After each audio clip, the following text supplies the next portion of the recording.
Good morning, everyone. Welcome to this morning's Knowledge Bank. Today's session is entitled Your Guide to EV Infrastructure in Apartments and is going to be presented by Rob Hughes, co-founder of Cosmic Charging. If you have any questions throughout the webinar, please submit them in the Q&A button, which is just at the bottom of your screen, and we will try to get through as many as possible at the end. The webinar is also being recorded today and will be available to watch back on our YouTube channel. That is all from me for now. I'm now going to pass you over to Rob to begin the webinar.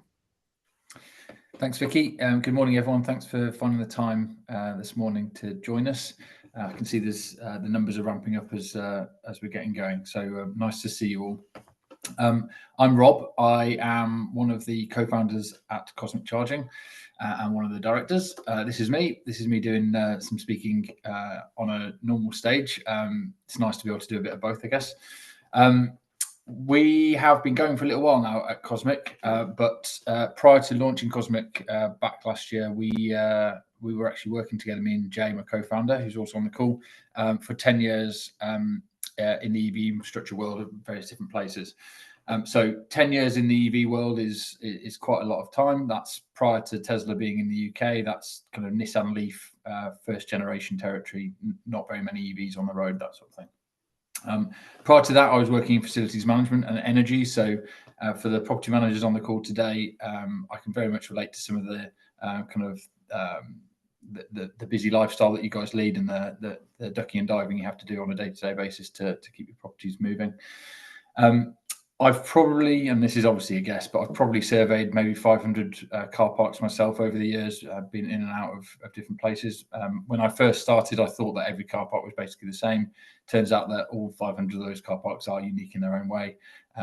Sometimes I can get excited about it still, and sometimes you have to concede that you're just in a car park in the middle of nowhere. Probably delivered about 100 million quid's worth of projects myself, or through the teams that I've managed over the years. So I have a fair depth of experience in what we're talking about today.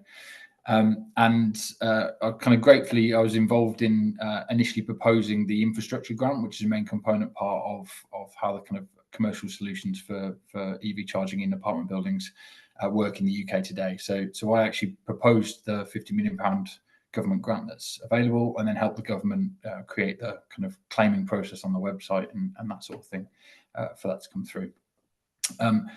My co-founder Jay, like I said, he's on the call. He always says that I talk too much about EVs and that I have generally fairly boring pub chat. So I'll let you guys be the judge of that at the end of this hour session. But hopefully you stay with us. And like Vicky said, we're taking questions at the end. So by all means, drop them into the chat and we'll do our best to address them. Also very, very happy to find time for anyone on an individual basis or otherwise to book a meeting in with us after this if you wanted to catch up. So today what we're trying to cover, it's probably worth saying at this stage, actually, there's a number of different stakeholder types on this call today. So we have freeholders and property managers and insurers and fire risk experts and. So we're going to struggle to cover in depth all of your different requirements. So we're going to go through fairly quickly, try and touch on kind of major component parts and give you guys a sense of the wider picture, I guess. But very, very happy to try and address specific questions towards the end, and likewise pick up in more detail if we needed to another time. So we'll cover the EV market update and who needs to be involved in an EV charging project and when. I think that's quite critical because often you trip over yourself trying to get things going with these EV charging projects. Lots of people get involved too early or too late, and that can really slow down projects. And then, of course, understanding kind of key bits that you need to tick off, how you decide on a scope, power, common mistakes, all these sorts of things. So we'll cover them off as we get to them. So EV market update. The news often says one thing and then the data says another. So I thought it was worth just showing a couple of graphs really to give you a sense of what's actually going on in the UK at the moment. So we're just about to tip over 1.5 million battery electric vehicles, or BEVs as we call them, on the road in the UK. So that's just teetering over 4% of the total cars on the road. 4.3%. So back in 2020, that's 1.2%. So you can see the kind of growth in a small number of years. I remember when I first started, it was kind of 0.2% of cars on the road had a plug socket on the side of them. And month on month, we're growing. So 42% month on month growth between March, this March and the March prior. Zero emission vehicle mandate. So you might have heard of this. It's called the ZEV mandate, zero emission vehicle mandate. It was in the news quite heavily recently, off the back of our friend Donald Trump over on the other side of the pond, setting all the tariffs up for cars. The ZEV mandate came kind of onto the front page of the news again. So as it happened, it was being consulted. It's a piece of policy that helps us creates a glide path towards the ban on new combustion vehicles. It's not a binary ban. So in 2030 or 2035 or 2040, we have a set date. It's actually a glide path. Every year you have to sell less combustion vehicles and sell more electric vehicles. So this graph is just showing what that glide path looks like. Now, it was in the news because depending on how you want to interpret the headlines, Rachel Reeves watered down the ZEV mandate slightly. Very slightly, and actually we need to remember that it's still a world-leading policy. So essentially mandating that we can't sell combustion vehicles is still a very punchy policy and very supportive of the kind of move to EVs. They use the word tinkered, which is a personal favourite word of mine. They use the word tinkered to talk about how they've changed the ZEV mandate, and essentially what they've done is when you develop a car, you don't develop it overnight and then start selling it immediately. It might take you 2, 3, 4, 5 years to actually develop that. So what they're allowing car manufacturers to do is, if they don't sell that many in year 1, they can actually credit back if they sell lots more in year 3 or year 5. So there's just some flexibilities there in how they're dealing with credits and avoiding fines. But broadly, the same headline to ban combustion vehicle sales by 2030 remains. And you can see it's a progressive step each year. So last year it was 22%. This year it's 25% of new cars must be electric, to give you a flavour. So are EVs actually happening? Many of you will be familiar with the adoption curve. If you studied kind of business or economics or anything like this, it's a fairly kind of well publicised graphic, I guess. What you typically get is innovators, early adopters, and then we get into the kind of majority adopting a technology. If you think about smartphones, this is a great example of that. What we're trying to essentially articulate here is that EVs now really, we're outside of the innovators and into the early adopters. There's now quite a swathe of people that are adopting EVs, and they're starting to see their friends adopt, and there's momentum there because the prices are coming down and all these different supportive factors. But if you live in an apartment building, you're actually still behind the curve there. So you're still in the kind of innovator stage. You have to have a lot more energy as a personal individual to get into an EV because the barriers are somewhat higher for you. So we're seeing the adoption rate lag behind. So what does that lag actually look like? Well, if the adoption rate inside an apartment building was the same as outside of the apartment building, then we should have another 100,000 or so more EV drivers on the road in the UK than we do. But because it's harder to get infrastructure when you live in an apartment building, you don't have the confidence to get that car, and therefore you don't adopt, and therefore the statistics look a little bit like this. So we're seeing about a third of the adoption rate inside an apartment building as we are seeing outside of an apartment building at the moment. And if we don't change that, then this is what it looks like as we extrapolate out into the future. So we end up with 1.7 million households in the future that should be driving an EV that can't be driving an EV because they can't get the infrastructure at home, and they can't therefore come to the conclusion that buying an EV and jumping in an electric vehicle is the best solution for them, quite understandably. So where am I going with this slide? I've got an internet cafe from the 90s. Well, I always like this analogy just to give people a sense of what we're specifically talking about here. And often we conflate EV charging as being simply about rapid charging, which is the public stuff that charges really quickly. Now, that's really, really important infrastructure. It's national critical infrastructure now. It started to be legislated as such, but it's not it's not the only part of the ecosystem here. So the analogy that I try and use is the internet cafe. So when back in the 90s or the early 2000s, we all started using internet cafes, it was exciting the first time to go and surf the web. It was somewhat expensive, both in terms of the time that you had to kind of rent, but also buying the coffees and the pastries at the same time. Pretty inconvenient. It was, the top of the road, the bottom of the road. You had to walk to go and get there. You had to plan your time around it. It's a relatively unpleasant environment. It's not very private. You're having to kind of put up with everyone else making noise around you. But it is absolutely a viable worst case. And I was traveling yesterday. I was in an airport yesterday, and I was obviously hopping on various different public internet Wi-Fi connections to try and get some work done, and it just about gets you through. So the internet cafe kind of serves a purpose and continues to this day. But it isn't why we all got hooked on the internet. It was just a component part of the ecosystem. Same goes for rapid charging. So it's not what we're talking about today, but often it's where people's thought process when it comes to electric vehicle infrastructure starts. So it's exciting the first time when you plug in for the first time. It's all kind of whizzy and new, but it's very expensive to use. It's very inconvenient because you have to plan your journey. You have to go out of your way. You have to often sit in places that you don't want to be sat for too long. Just sitting in a service station, best will in the world, is not where any of us want to be for extended periods of time. So it's an unpleasant environment typically, but again, it's a viable worst case. And again, it's not why we're all going to get in EVs. If we rely as a nation purely on this public infrastructure, we are not going to get in EVs. We're only getting in EVs because we know we can use that infrastructure to get ourselves out of jail when we're going on long journeys, and then we can actually rely on infrastructure elsewhere. So 80% of people that drive an EV at the moment can charge at home, and that's where they do most of their charging. Okay, so just wanted to cover off the infrastructure grant. I alluded to it very briefly at the start of the call. It's a key component part of the kind of commercial solution and the landscape for EV infrastructure in apartment buildings at the moment. So you get £500 to prepare each bay. So there's various different language out in the ether about this at the moment. You might hear it be called future-proof bays or passive bays, but essentially what we're talking about here is preparing a cable route and the cabling and the power infrastructure for a parking bay. And if you do that, then you can claim up to £500 for that bay. There's some component parts there, so you have to do at least 5 bays, and you can't claim more than 60 bays for that.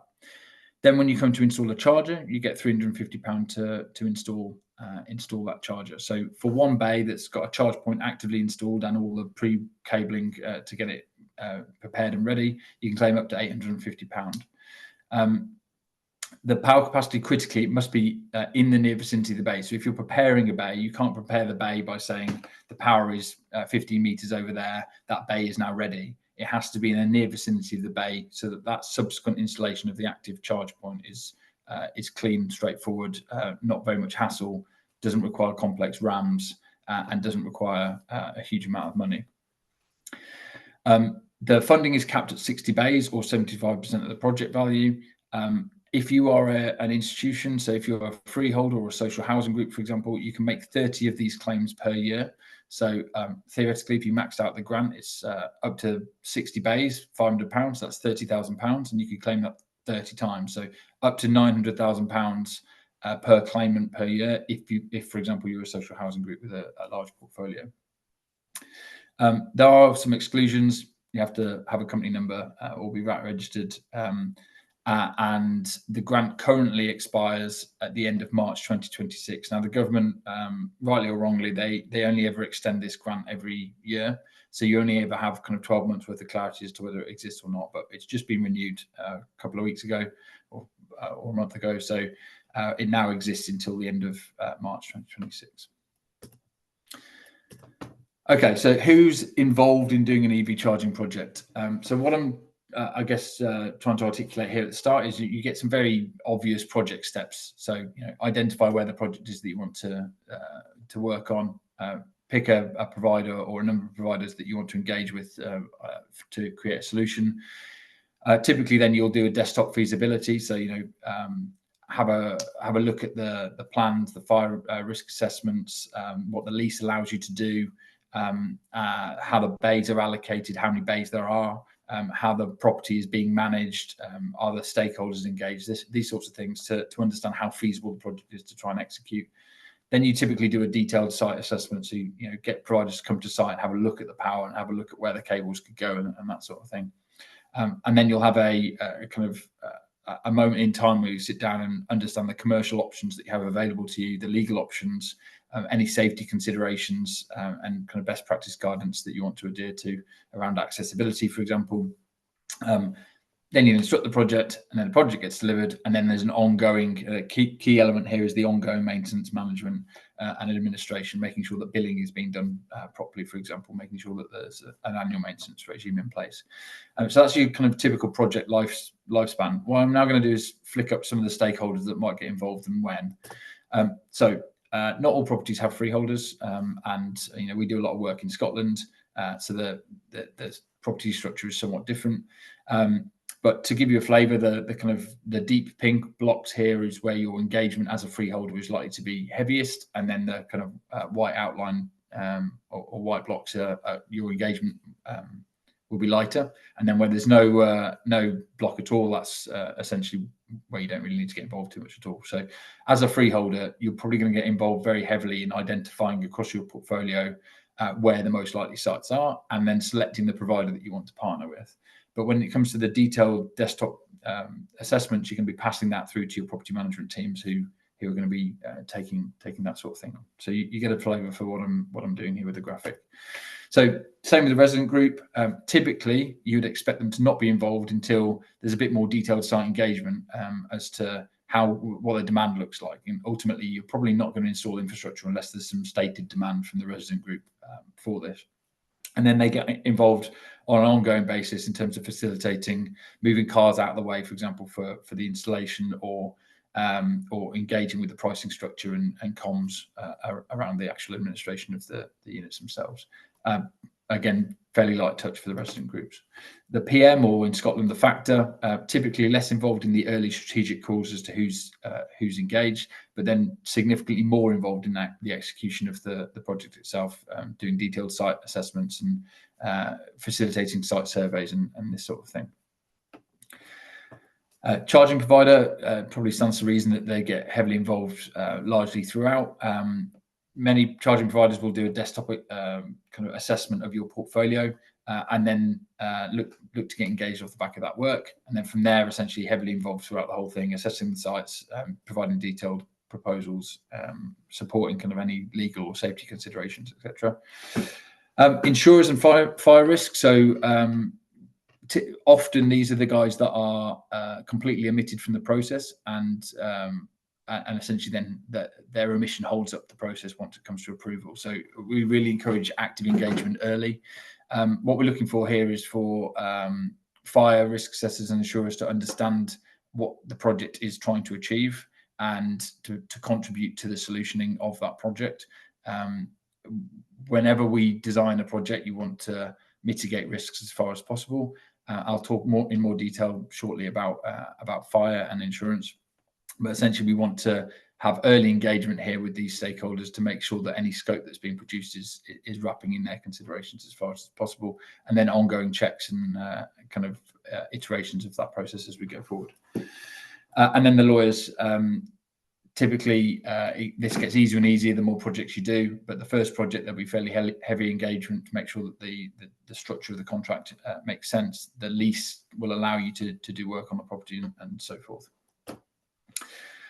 Okay, so to get started with your project, what's your checklist? Well, first and foremost, I wouldn't bother doing this if you have absolutely no resident demand in a property at any given time. So that demand is clearly growing over time. At the moment, you'll remember I said that there's 4% or 4.3% of cars on the road are an EV now. So we're starting to see that pretty much every property has one or two drivers that are either actively driving an EV or actively interested in getting an EV. But nonetheless, you're going to want to pick and choose which projects are going to make most sense and come with the kind of most time pressure. There's some misconceptions here around age, geography, and occupant type. So, for example, I talk to a lot of social housing groups who say, look, this isn't for us because the affordability of electric cars means that our demographics, it's just not realistic for us. What we're actually seeing, though, is that many commercial fleets, for example, are pushing their employees into electric vehicles because of the tax incentives and sustainability benefits. And as a result of that, if you are, if you work in facilities management as a tradesperson, or if you're a cleaner, or you work in the NHS, you're actually being put into electric vehicles, and as a consequence, by your employer, and as a consequence, you need to be able to charge at home. Otherwise, your employment can be slightly more taxing for you, or more inconvenient. You're driving an EV because you're told you have to, but you can't charge at home, so you have to spend more time on your commute charging on the public network, for example. So age, geography, and occupant type don't necessarily believe your first assumption. Actually, EV adoption is broadly universally growing at the same rate.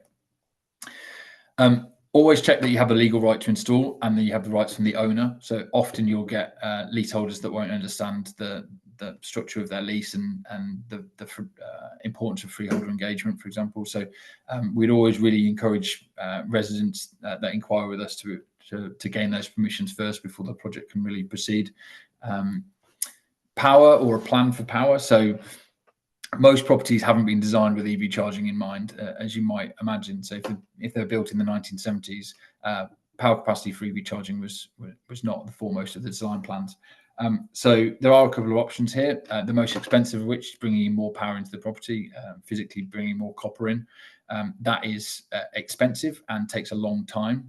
The district network operators, the DNOs, so that's the likes of UK Power Networks or Western Power, they're typically pretty sluggish when it comes to new connections and pretty expensive as well. So we try and avoid that as far as possible.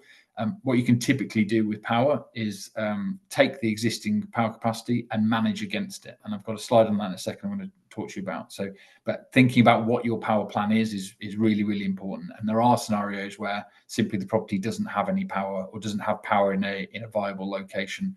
And that can be the thing that stops the project going ahead. So worth understanding that early.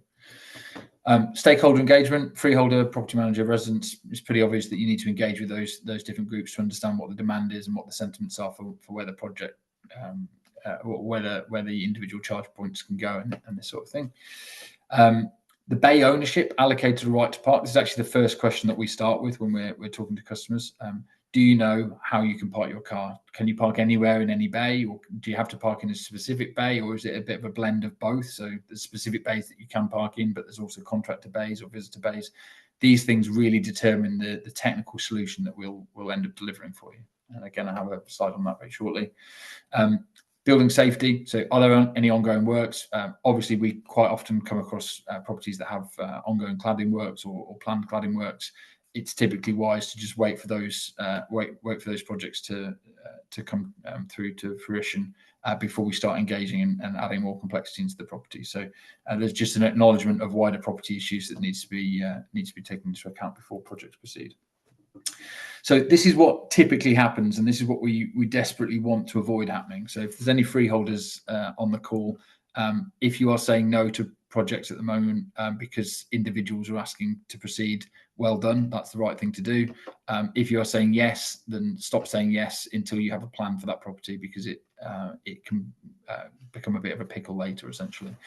And obviously the same goes for property managers. So what we find is that individuals, let's say the individual at the top with the circle, they will stick their hand up, they'll lobby the property manager or the freeholder, and eventually they'll be granted permission, subject to kind of RAMS approval and that sort of thing, to install in their bay. And that bay installation might be a £2,000 install. It's relatively close to the plant room. Maybe you clip the cable directly across the wall of the underground car park, for example, and you install in that bay for £2,000. Your neighbour then sees the diamond shape, then sees and goes to install, but it's £4,000 because the cable run is materially longer, more complex, maybe requires two men working at height, or some digging or trenching, these sorts of things. So then you have an inequality in the cost that each driver is paying. Third person triangles cheapest because they're right by the power. What we then have is 3 or 4 different installations, 3 or 4 different aesthetics, 3 or 4 different cable routes. We're not quite sure who's being billed for what, where the power's coming from, what the power capacity is now existing in the property. And the 4th or the 5th person turns up to want a charge point. They can't have it because there's no power capacity. The insurer is getting incredibly nervous about these unmaintained systems that are in place. The property managers losing their mind because they're having to reconcile manually different costs and come up with billing solutions for the power that's being used, and the whole project falls over. So this is what has organically happened up to this point, and I'm sure you guys will have adopted properties that you kind of seen this happening organically over the past 5 or 10 years as the kind of early adopters have pushed through with their high energy, wanting to adopt a new technology and essentially created some issues. So that's not what you want to do. That's not what you want to allow to happen. Instead, we have two fundamental scopes that we propose. So where the bays are allocated, what we're looking to do here is put infrastructure behind every bay. So if your bay is allocated and you live in flat 21, then you need the infrastructure in bay 21. It's essentially your driveway, and you're not allowed to park legally anywhere else in the parking area. So if you need it in your bay, because that's where you park, then how are we going to most efficiently deliver power to you? Well, what we do is we install infrastructure around the back of every bay, typically, or in the near vicinity of every bay, I should say. And we do that all up front. So we get the efficiencies and the economies of scale of running one cable run all the way around. It's a bit like a buzz bar situation, essentially. So putting that infrastructure in upfront, it's more expensive. The capital cost upfront is more expensive, but you get huge economies of scale from doing it as one clean project rather than individual bay installations. And then what we do is we have a second phase of the job, which is then a subsequent installation of an individual charger as and when the demand in that bay is there. So, your neighbour in bay 32 might want one now. They then have a subsequent installation. You're just tapping into that buzz bar that's already been put in place around the car park and installing in your bay.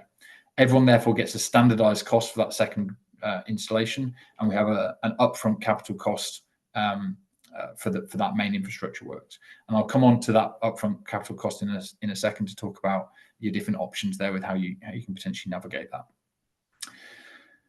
What we also do in this circumstance is we install communications. So we might put Wi-Fi in an underground basement, for example. That allows the charge points to communicate. It improves the way that they can be maintained and monitored, and any downtime be mitigated. It also helps with all the billing and the access control and who you can grant access to and how dynamic you can be with that. And we also put the load management in, capable of dealing with all of the parking bays. So we future-proof and sort out the power capacity issues up front, so that parking situation is now essentially sorted going forward. In the right to park situation, so this is where we have either a car park where you have kind of free will to park your car anywhere in a given area, or you might have an extended area of contractor bays or visitor bays that you're happy to give over to EV charging. In that situation, we do what we call an EV zone. So we would again put the power load management in, put the comms in it if and as required, and then we would put in an EV zone that is sized slightly bigger than is required today. So if your EV adoption is 4%, then we wouldn't just put in 4 chargers for 100 people. We might put in and future-proof 30 bays, and then actually have 2, 3, 4, 5 chargers going on day one. What that then allows us to do is facilitate the needs of the day one uptake, but we can also then add secondary chargers in later as demand for that infrastructure grows. And 30 bays between 100 drivers will be more than sufficient in the future because of the way that they diversely behave as drivers. So a driver doesn't always need to charge 100% of the time. Sometimes they're out and about actually driving. Other times they're on holiday, they're on night shifts, they're on day shifts, etc. So you get a diversity in the behavior. That means that you can typically share charge points on a ratio of kind of 4 or 5 drivers to one charge point, something like that. Both of these scenarios are grant applicable, so you can claim that £500 grant for the passive infrastructure behind the bays, and then you can also claim £350 for the individual charge points that go in. So I talked very briefly about power before, and I'll try and keep it quite brief now because it's a fairly complex area. Essentially, if you have no power capacity assigned to EV charging, you have to do something. You can't just install charge point on charge point. You will trip your systems essentially and overburden them. So what we typically look to do is install current clamps that read the power capacity consumption across the portfolio or the property, sorry. So if you imagine you have high consuming assets in your property, lifts, pumps, air conditioning, things like this, typically installed on a landlord supply, they have a lot of capacity assigned to them, but they're actually very rarely using that power capacity. Most of the time your pump will turn on for a minute, pump some water up to the water storage, for example, and then cease to operate for another 14 minutes, and then it'll pump up again, something like that. or your lift exactly the same. You press the lift button, it moves, and then actually the power capacity is assigned to the lift but not being used. So what we can do is take that power capacity and monitor when it's available, and then divert it to the chargers when they need them, and always keep the chargers as the last in line, essentially. So if the lift needs to move, the lift moves. If the pump needs to work, the pump works. But then the chargers can then take the power capacity when it's sat idle, not doing anything.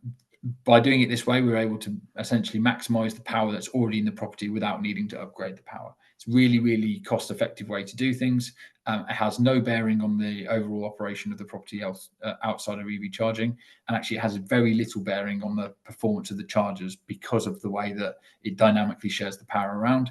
It's pretty efficient, and as an EV driver, you're very rarely going to notice the difference. One of the benefits we have charging in residential properties is we're typically plugging in and waiting overnight whilst we're sleeping, and as a result of that, if we slow down your charger 1 in 15 minutes to divert it back to the pump, you're not going to notice it. As long as you wake up in the morning when your car's full, you don't care what's been happening overnight. So, and because we charge per kilowatt hour rather than by time, there's no commercial impact on the driver there either. So anyway, so we essentially maximize the power capacity that's available in the property without needing to upgrade the power. This is a pretty well established methodology now, and is used in kind of mainland Europe, Israel, the US, etc. So we're in kind of safe hands here with the technology that we use. So some scenarios just to run through them very quickly. If you have 50 kilowatts available and you have 10 cars that all want to take 10 kilowatts, then they will all share that load equally. So we just share it out and they just charge over time. But in a scenario where 2 of them have then driven away and 1 of them is full, then the other cars will essentially have the power diverted to them. So most cars can either take 7 or 22 kilowatts. In the instance of this graphic, they can both take 22 kilowatts. So there's 50 available, but they're both going to take 22 of that, and there's some remaining capacity if someone else was to turn up. So it's essentially sharing the power that is available. And in this scenario here, there's very little power available. Maybe the lift has just come on, or the air conditioning's on. So the power capacity is now down to 8 kilowatts. The cars will remain charging, but will only balance against what's available. So in this instance, 4 of them are taking 2 kilowatts each. Okay, so some common mistakes when it comes to EV charging projects: a lack of a service plan, so ongoing maintenance and management of the infrastructure, often now a requirement of the insurers, and quite rightly so, but also really important for the ongoing health of the infrastructure, making sure that the kit is communicating properly, is well maintained, isn't damaged, and actually increasing the longevity of the hardware through a service plan. So we typically advise an annual maintenance plan for our infrastructure. Poor scope selection, so you'll get the wrong chargers in the wrong place, sized incorrectly, or the wrong quantity of them. The best example of this is the building regs, or kind of prior planning conditions often mandated that you had to put a number of charge points in, and when you put those charge points in, they weren't actually, they were in demised bays, and the demised bays were being sold to people that didn't have any intention of getting an EV. So there's infrastructure going in specific places where they're not going to, the driver's not going to use them. Meanwhile, someone else is moving into the same property, really wanting an EV charger in their bay, and the power capacity and the infrastructure has not been put into their specific demised bay. So selecting the scope and making sure you understand exactly how you're blending the EV charging complexity into the legal complexity of the property is really, really important. I've mentioned before, engaging with the insurers. We've seen many projects stall at the last minute because the client hasn't engaged with their insurer, and the insurer has nervousness around certain issues with the installation, and will just essentially kibosh the progress of the project. Free vending of chargers, we see this all the time as well. So the chargers have been set up and installed by an electrician who's selected a good piece of hardware and installed it electrically compliantly, but then not commissioned the billing and the back-end software properly. So the chargers essentially then just free vend from the landlord supply, and that is in breach of the Landlords and Tenants Act. It's obviously not very fair on your drivers, or on your residents, sorry, if they're all paying for the EV drivers in their community to charge for free off the landlord supply. We see this very, very regularly. So encourage people to get on top of that issue by engaging, for sure.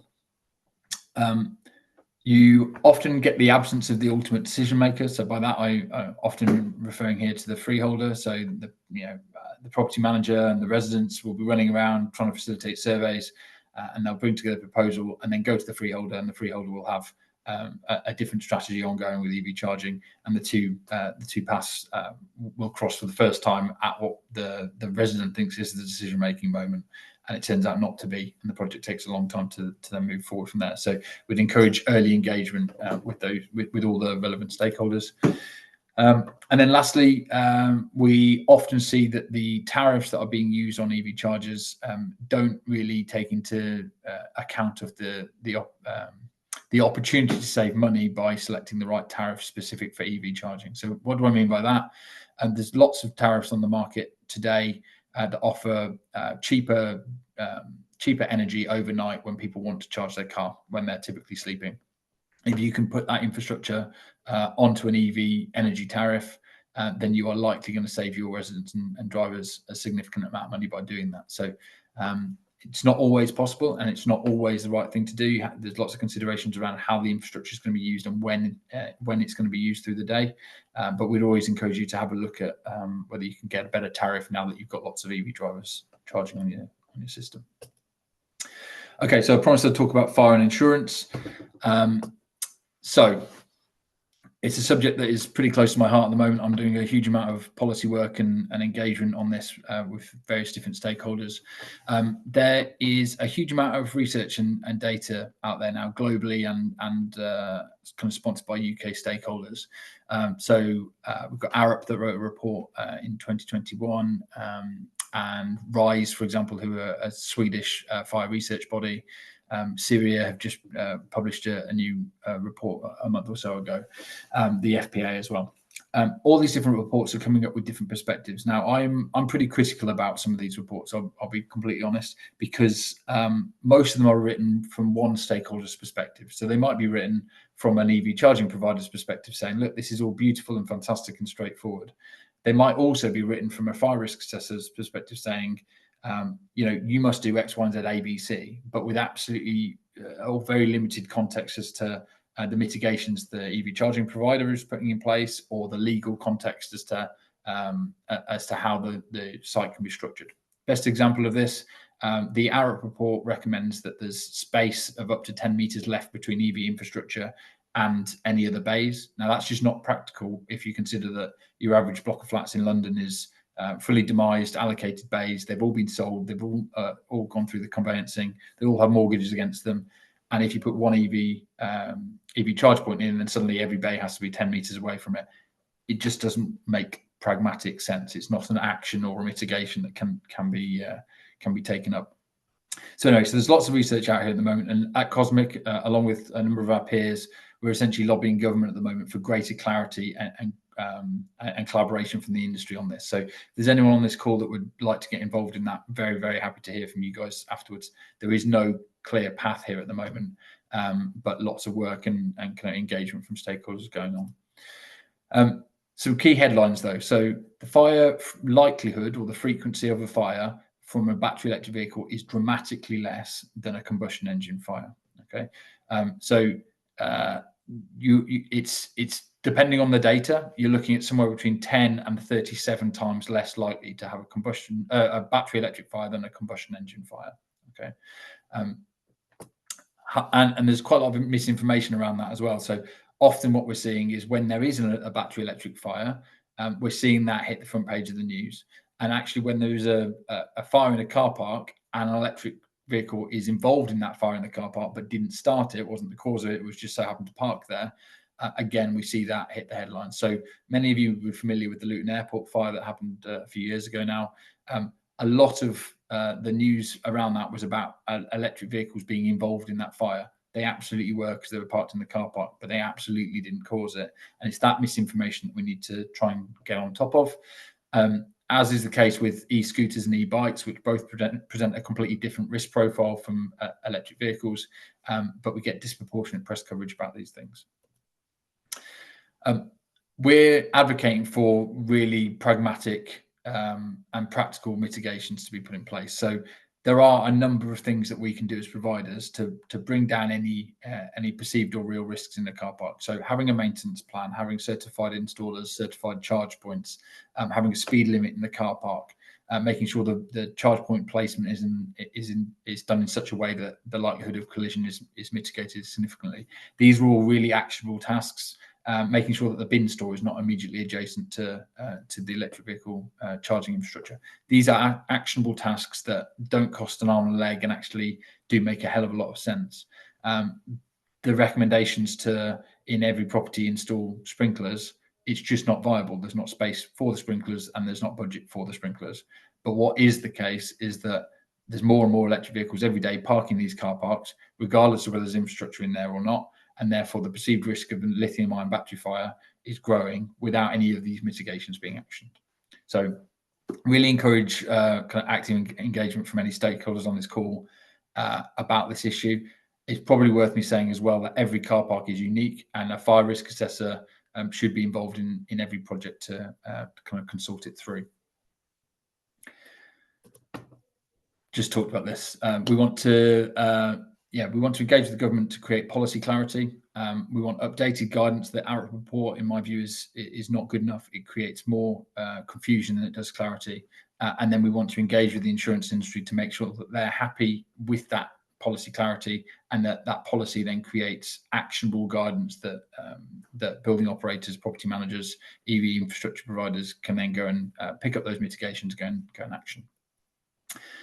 And if we don't, the cars are parking in there anyway, so the perceived or real risk is growing anyway, regardless of whether the infrastructure goes in place. Drivers, meanwhile, are paying more for public charging, and they're getting less of a convenient outcome. Their properties devalue, so the properties that have EV infrastructure are now proven to be going up in value in comparison with those that don't. So if you're not allowed to install EV infrastructure in your property, you're suffering from essentially a devaluation there, or lack of opportunity to increase the value. And I guess zooming out slightly, less EVs equals more air pollution and missed climate targets for a governmental level. So let's not be like ostriches is the message, but let's not underestimate the complexity here as well. There is a lot of complexity to take into what is a very serious subject matter.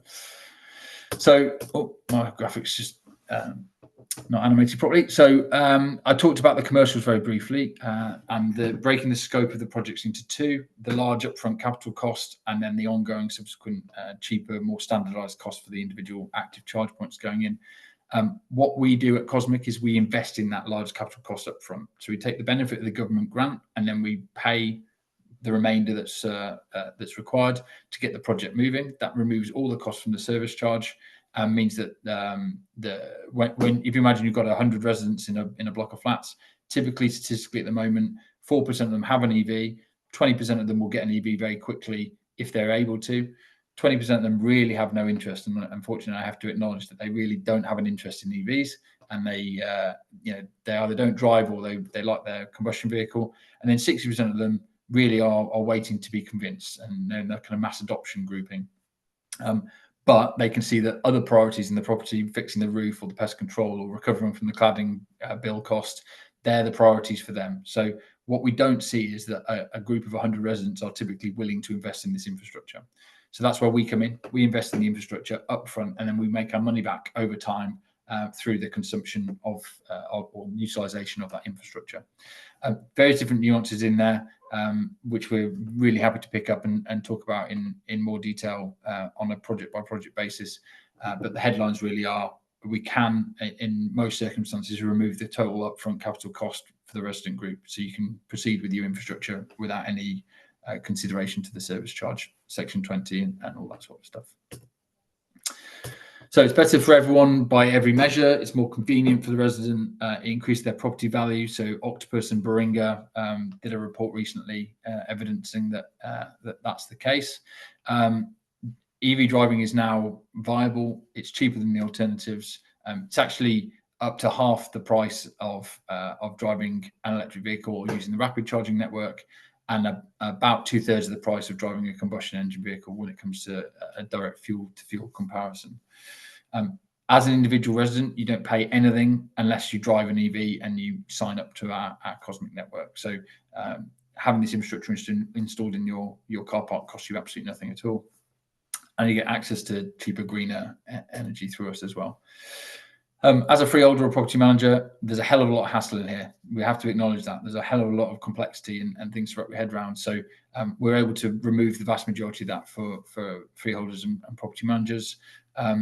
We can help you meet the resident needs, which obviously brings down your kind of communication challenges with residents who are seeking this. We can de-risk installations by taking them as a wider considered project rather than individual installations. Obviously, bring the insurer on board with that, and we can enhance the property value too. And then for the wider UK picture, we're supporting environmental targets here. We're improving urban air quality, and it complements the wider transition to an electrified nation. Okay, so that's the presentation. I'm really happy to start taking some questions. I think my colleague Jay has been bringing them together. Yeah, well, we've only had one so far, to be fair, Rob, and it's from Patricia. And she's just saying that several EV installation contractors are offering 100% grant. Is there 100% grant out there? Are they correct? No. So the terms of the grant are up to 75% of the value of the project, with the remainder 25% needing to be paid by someone. That's where a provider like Cosmic step in. We can then foot the bill for the remaining 25%. Often it's considerably more than 25% of the value of the work that we need to step in and fund. We absolutely do projects where the client, the service charge pays for the whole lot. So there's a spectrum here to utilise, I guess. If there's service charge budget available and the preference of the community is that they want to pay for something outright, absolutely crack on. You're essentially just instructing a project to be executed with a maintenance plan and a management plan ongoing. Likewise, there's many properties, 95% of them, where the budget isn't available to do a project like this, and the consensus across the community is that they can't afford to do this at the moment or can't prioritise it. And that's where the grant plus a provider like ourselves come in to essentially try and take that capital cost away from you. And to be absolutely transparent, it doesn't work in every car park at the moment because the EV adoption rate is very low. So where you guys are used to similar commercial models with high-speed internet, hyper-optic or Virgin, etc., they have an internet adoption rate of 900%, and therefore the commercial models are slightly different. What we're doing at the moment is working with our partners, property management groups and freeholders, to select the most viable projects for now, support them through that, build our own kind of scale and capability.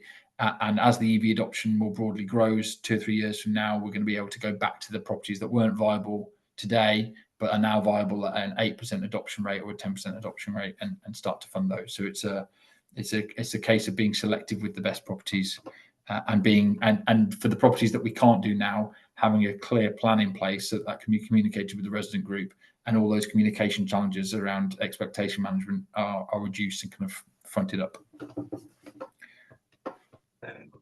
What is the minimum size project that Cosmic will entertain? There is no minimum size project. There are. It's probably worth reiterating. There are some minimum eligibility criteria for the government grant. So if you're doing less than 5 bays, there's no government grant consideration available. But that doesn't stop you from proceeding with any infrastructure project if you see fit. Gemma has asked the question. Grants don't apply to new builds, so how are developers being incentivized to include EV infrastructure into them, or is it covered by legislation, planning, and Section 106 obligations? Yeah. Okay. So quite right, Gemma. So there's no fiscal support for developers in this respect. So they have to do it. The Partist building regulation, which Jay was actually very heavily involved in consulting on, it mandates that they have to put 100% charging in to new residential properties. There are some caveats there, various different carve-outs for cost caps and various different charging locations that you don't need to install in. But broadly speaking, the rule of thumb is you have to put EV infrastructure in if you're a residential property developer.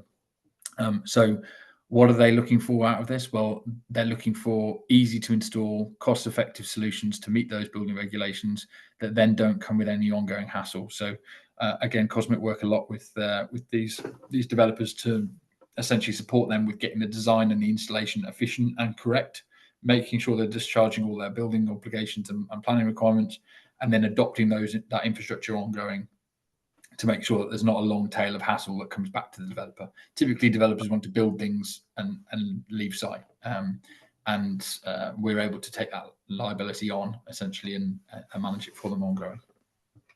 There's loads of questions now, Rob, to be fair, so you could be all day. That's a good thing or a bad thing. Yeah. Is the energy use paid for if Cosmic is funding the project?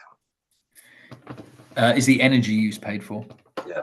Yeah, so the tariff structure depends on the project type. It's probably worth saying, but typically what we aim to do is install our own meter, and then we buy energy that is we're incentivized along with the resident group to have the cheapest energy possible, because then we get the most EV drivers possible. And when we have the most EV drivers, they then pay a membership fee to Cosmic, and it's that membership fee that pays our bills.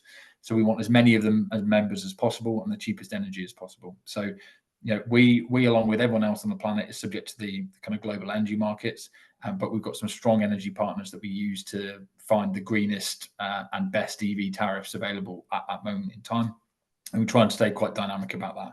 Typically what we're looking for in an EV tariff is a long overnight dwell time, because that's when people charge their cars the most. That won't always be the case, but that's typically the case for a project, is a long overnight dwell time where the cost in that overnight period is really, really low, and maybe actually at the price of a premium tariff during the day, but that's not when people charge. So we essentially are somewhat gaming the system there on behalf of the drivers. Yeah, I think Will also asked the question about, to get a low energy tariff, do the EV chargers have to be running off a separate meter? And I think you've answered that in that, yeah, they absolutely do, which is why we install one. I'll just to add to that the chargers themselves monitor the energy. So there's a hell of a lot of data that comes out of the chargers.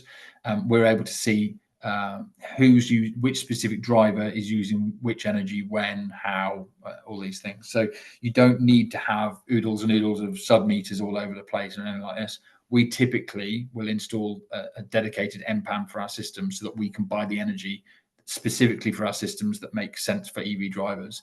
We don't have to do that. We can actually essentially bolt our billing software onto the energy supply that you guys own as a landlord, and then we just reconcile back to you automatically on a monthly basis. So there's different scenarios for different kind of property types. You might be constrained with getting a new MPAN for various different reasons, and in that instance, we can absolutely still work with you on that. Alan's asking if there are any potential problems with local authorities and planning. Always is probably the right answer. No, I'm joking. So you don't require planning condition to install. No. Oh, sorry. Yes. So yes, from that perspective, no. There's no permissions here required from the local authority.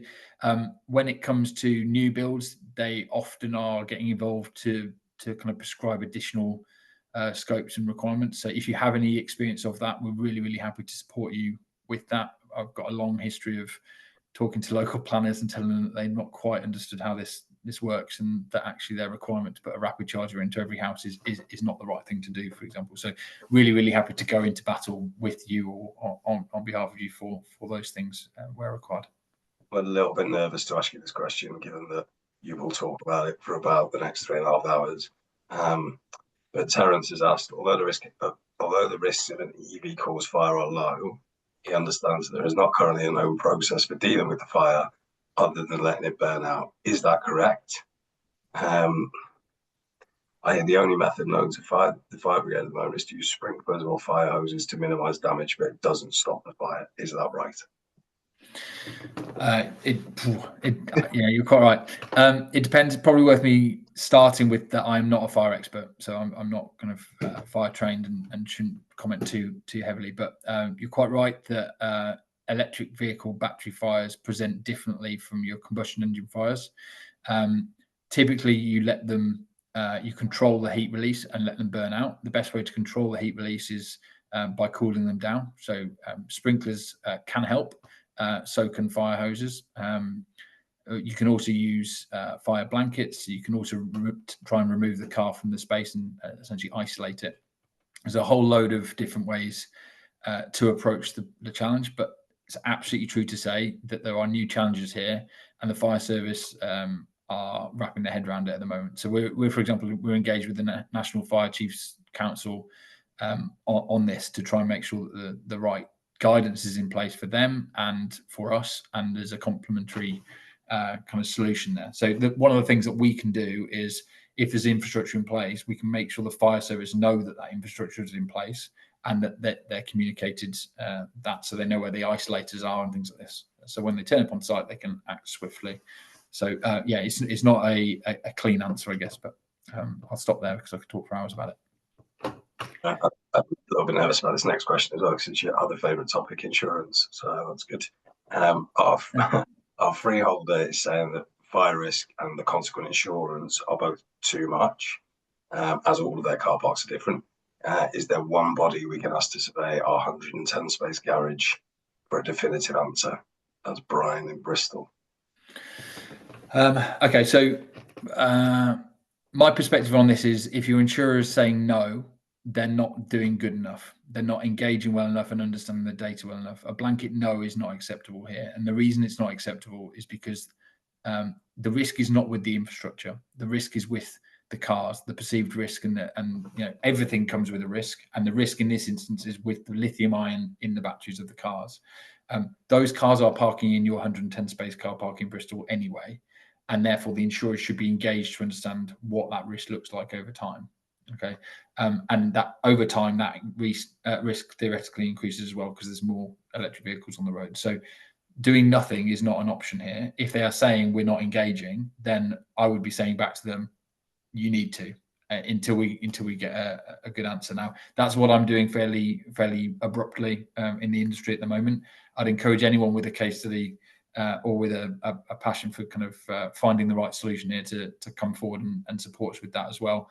I'm not saying this is easy, and I'm not saying it will be fixed overnight, but it's not acceptable to say we're not insuring, there's no problem here. As long as we don't insure, then there's no problem. That's not the place here. It's a market failure from the insurer's perspective if they don't try and appraise the risks properly. It's also an opportunity for an insurer. If an insurer steps up and said, you know, there are pockets of insurers that are willing to do this, and where they're willing to do this, they're finding more work for themselves because they're taking on that product risk, I guess. And Warren is asking, is the annual maintenance charged to the service charge? No. Typically no. So it can be if that's the model that you want to set out. So if the client is funding this outright and you'd rather it be, then it absolutely can be. But typically all of these ongoing costs are recovered through the ongoing consumption. And that's done because it's not particularly fair for people that don't wish to engage in the infrastructure to be paying for that infrastructure. So what we try and do is wrap all of the ongoing costs, and as far as possible any capital costs, into the consumption of that infrastructure. And it just keeps it away from any Section 20 considerations and away from any kind of complexity with the service charge in that respect. So typically no, but there is some optionality there for you. And there's a final question in, will you invest in providing power cables to remote outside common bays? In principle, yes. The viability of each project needs to be looked at. So, you know, some providers will say, yeah, we fund everything. That's not the reality, because if we fund something and there's only one driver and it's cost us 100 grand to do it, then we're going to go bust very quickly. So we're building a viable business here, and to do that, we're being selective with what's achievable now, and then planning for what's achievable later when the EV adoption rate is higher, and hopefully our delivery costs are more efficient and this sort of thing as we grow over time. So we're really transparent about that. We've been in this space for a long time. We've seen lots of providers come and go and fail and succeed, and we want to be transparent about what is viable now and what is viable later. Okay, we're at 11 o'clock. I think I could talk for hours about EV if that's not already obvious. So just Vicky's just going to come back in. For those that are remaining on the call, Vicky, if you don't mind, can we just put the poll up very quickly? Yeah. We're just going to Yeah, sample sure. how many people, just for our own interest, really, how many people drive an EV at the moment on this call, just to see if you're interested on behalf of your property or perhaps personally or both. Well, that's interesting.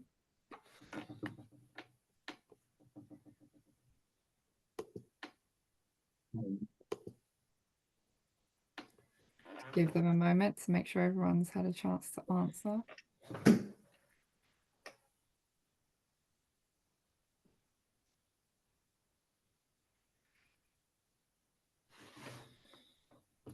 Okay, 78% no, 22% yes. Okay, so you're statistically higher than average. But actually, if you all go out and buy an EV, the 22% buy an EV today, then that would help with the zero emission vehicle mandate. Yeah, I'm just going to launch the second one just so we've got the results. The second question is if you have any EV infrastructure in the properties that you currently manage. So yeah, whoever's left, if you could also answer that question, that would be brilliant. One more question from Brian in Bristol. He's asking, do we know if there are any better or worse insurers when it comes to EV infrastructure? Yes, but this is probably not where I'd articulate it. So I'm very happy, Brian. You'll have our details afterwards. Really, really happy to talk about that. In fact, I'd love to. I can send, I'll send you a list of all the questions that have been asked and the attendees. So yeah, if Brian wants to get in touch with you directly after this, then he can do so.